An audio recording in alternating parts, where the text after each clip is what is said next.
Nursing student লাইফে 3 বছরে এই প্রথমবারই ম্যামদের না বলে আমরা গিয়েছিলাম আমার বান্ধবীদের বাড়ি। ছুটি না নিয়েই চোরের মতো পালিয়ে বের হয়েছিলাম গেট থেকে। এরপরে রিকশায় উঠলাম, একটার উপর যাইতে 4 জনে বসে পড়লাম। কিন্তু দুঃখের কথা হলো আমরা যেতেই লঞ্চটি ছেড়ে দিয়েছে।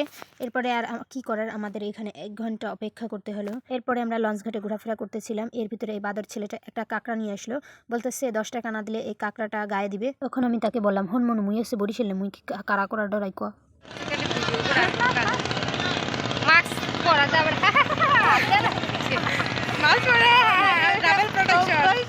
আমি 3বার কইছি 4বার কইছি, তুই আবার জিজ্ঞাসা কে? হ্যাঁ আবার হাসতে মাস্কটা খুলে হবে যতক্ষণ কনফার্ম হবে না জিগাইতেই থাকবে। আমি কিন্তু লাইভে এখন তোমার খালি লাইভ করা, যাও এখান থেকে।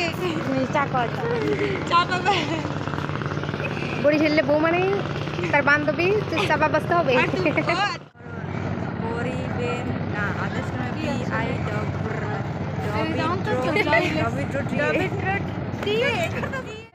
অবশেষে 1 ঘন্টা অপেক্ষার পরে অবশেষে আমাদের লঞ্চ চলে এলো। অবশেষে পিয়ার আমার একটু হাত ছেড়ে বেঁচেছি, আমার হাত ছেড়ে বেঁচেছি আমি। ঠেলা ঠোলা খাইয়ে মোরা উঠে পড়লাম লঞ্চে, কিন্তু এরা জায়গা পাইলো না, যাইয়ে লঞ্চের ছাদের উপরে একটা লেটা। আমি ভিডিও করি লাইভে। লঞ্চ থেকে নেমে আমরা চলে গেলাম আহসান মঞ্জিল।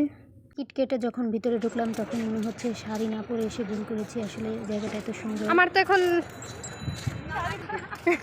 শাড়ি পরে এমনি আসলে হবে না। অবশ্য ভিতরটা যতটা সুন্দর তার থেকে বেশি সুন্দর হচ্ছে বাহিরটা। যেখানে যাই সেখানে লেখা ছবি তোলা নিষেধ, ছবি আর তুলি না, আমি ভিডিও করে নিয়ে এসেছি, কারণ আমি বাঙালি, একটু তো তেরা হতেই হয়। ভিতরের পার্ট দেখাবো পরবর্তী ভিডিওতে। আসসালামু আলাইকুম।